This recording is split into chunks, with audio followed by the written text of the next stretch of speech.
welcome to the Kemetic How-To Guide for Egyptian Pagan and Kemetic Practitioners. I'm your host, Sharon. Before I get started on a new series about Egyptian deities, I wanted to give a shout out to a couple of great stores that I saw while I was on vacation, and tell you a little bit about something that happened to me afterwards. The first store that I got to visit is the Green Man store. Don't you just love their icon? The Green Man store is on Lankershim Boulevard in North Hollywood. If you're going towards Universal City, it'll be on the left-hand side. Just look for the cool wooden door. They're a great store, really nice people, and they have a lot of great statuary there. I got a great statue from their Egyptian section. They also had Celtic and Greek and Roman and Eastern deities. A lot of neat stuff you can check out there. The other shop is called Awakenings Metaphysical Bookstore. They're brand new. I'll include their web address. They're in Albuquerque, New Mexico. It's on Alameda off of I-25. Just go past the balloon park. If you live in the area, you'll know where I'm talking about. Anyway, that was a great store, too. I must have been an hour talking to the owners. They were really nice people. Got some copal incense and a couple of other things from there.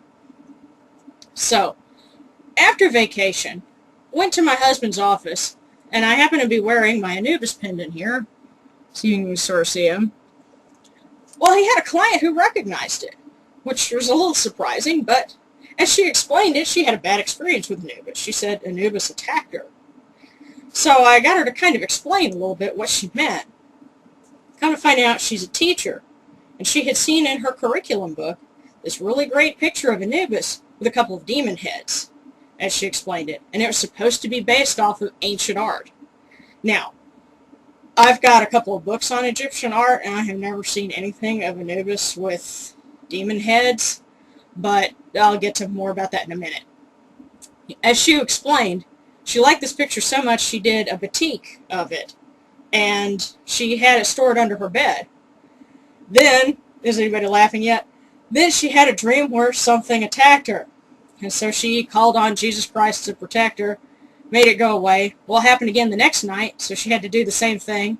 And then she said, you know what? I bet it's that batik. So she tore it up into a bunch of pieces and never had any more problems. And naturally, she thought it was Anubis that was what was causing it. Now, I would not call this a prejudiced Christian. Because, for one, she was interested enough in this piece of artwork of Anubis to do a copy of it. She thought it was pretty. This is what I would call an uneducated Christian. And believe me, I've had a lot of experience with the prejudice kind, because that's another story entirely, but I was blacklisted from substitute teaching because I taught a bunch of kids how to write their names in hieroglyphics. If you want to hear that story, just message me. This lady here was a victim of misinformation. Because, for one, she assumed that the curriculum that she got, that she was going to be teaching from, would be correct. And it said this was a piece of ancient art. I bet it was something that somebody did, and either she misread it, or it said something was ancient when it wasn't. It might have even been something Greco-Roman. We don't know. But it was logical for her to assume that this is correct.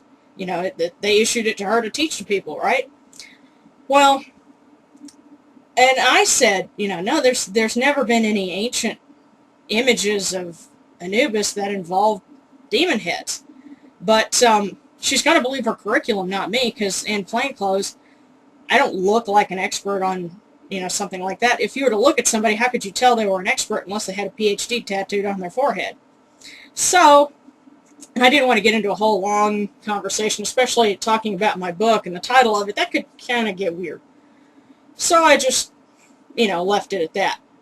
But I think that there's something we can do as pagans to educate people a little bit more. Education is the antidote to ignorance.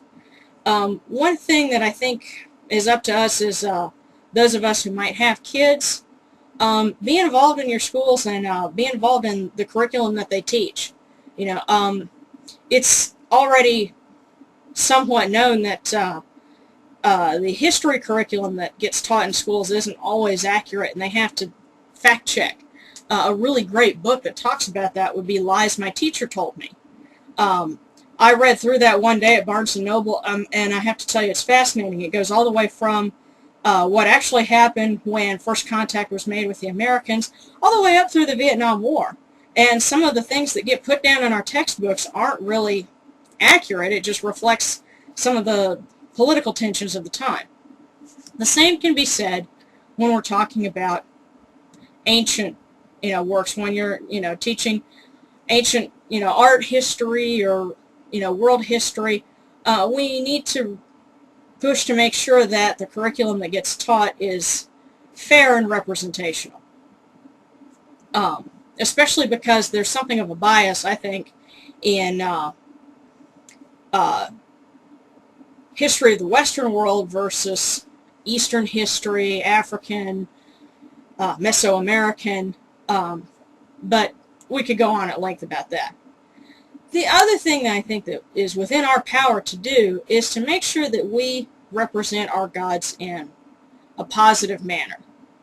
Because if, Anubis, to so many of us, he's a great guy. He's very gentle and understanding, and a lot of people have had, great one-on-one experiences with him.